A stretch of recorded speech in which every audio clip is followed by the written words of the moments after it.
بسم الله الرحمن الرحيم. طاسين.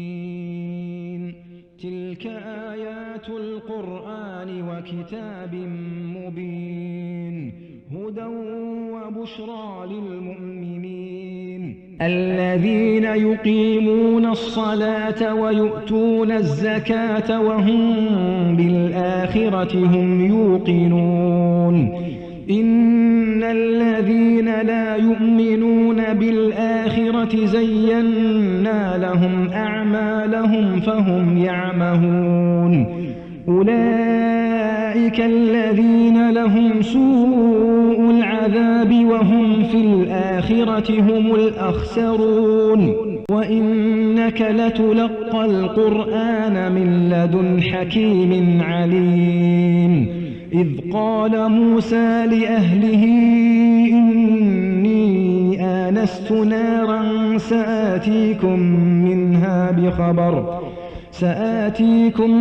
منها بخبر أو آتيكم بشهاب قبس لعلكم تصطلون فلما جاءها نودي أن بورك من في النار ومن حولها وسبحان الله رب العالمين.